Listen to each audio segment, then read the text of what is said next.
और इस मोदी को जब तक आप नहीं हटाएंगे, मोदी के विचारधारा को जब तक आप नहीं हटाएंगे, इस देश में सुख और समृद्धि कभी नहीं आएगी। एक एक नेता को डरा रहे हैं, यहां तक कि पार्टी के लोगों को भी डरा रहे हैं और ये कह रहे हैं अगर आप कांग्रेस के साथ वो गठबंधन में जाएंगे तो आपको क्या जेल चाहिए, क्या आपको गठबंधन चाहिए।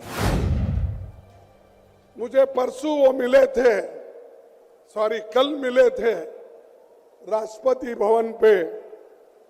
वहां पर शाह थे, नड्डा थे और मोदी जी भी थे और दूसरे नेता लोग भी थे। तो मुझे नड्डा जी ने पूछा कि आपका चुनाव प्रचार कब से हो रहा है और आपका लिस्ट कब फाइनल हो रहा है।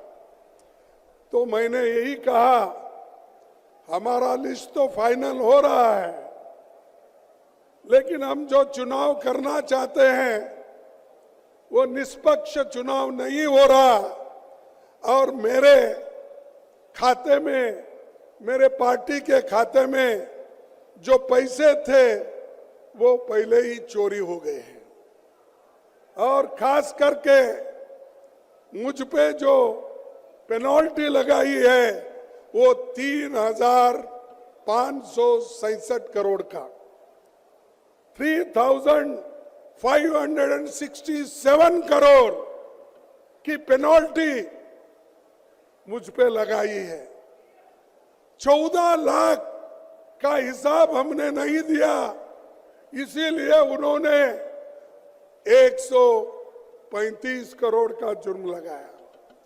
ऐसा इंटरेस्ट पे इंटरेस्ट, इंटरेस्ट पे इंटरेस्ट करके आज 3,667 रुपए कर दिया, ताकि जैसा राहुल जी ने कहा हम प्रचार न कर सके, कहीं भी जा नहीं सके, कहीं जाना नहीं, किसी को मिलना नहीं, हमारे कार्यकर्ताओं को कोने कोने में भेजना नहीं।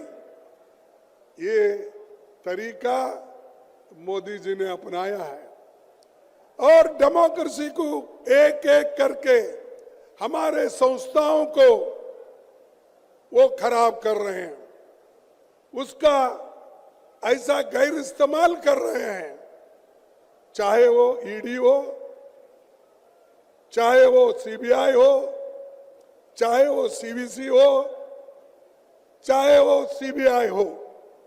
इन संस्थाओं का दुरुपयोग करके एक एक नेता को डरा रहे हैं, यहां तक कि पार्टी के लोगों को भी डरा रहे हैं और ये कह रहे हैं अगर आप कांग्रेस के साथ वो गठबंधन में जाएंगे तो आपको क्या जेल चाहिए, क्या आपको गठबंधन चाहिए।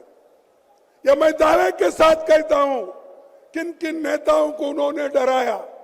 ऐसा ही डरा डरा के बहुत से एमपी खरीदा, एमएलए खरीदा और उन्होंने नए सरकारें बनाई। ये है मोदी की नीति और इस मोदी को जब तक आप नहीं हटाएंगे, मोदी के विचारधारा को जब तक आप नहीं हटाएंगे, इस देश में सुख और समृद्धि कभी नहीं आएगी। ऐसी ही और खबरों से हमेशा अपडेट रहने के लिए चैनल को सब्सक्राइब कर लीजिए और वीडियो पसंद आया हो तो लाइक और शेयर करना ना भूलें।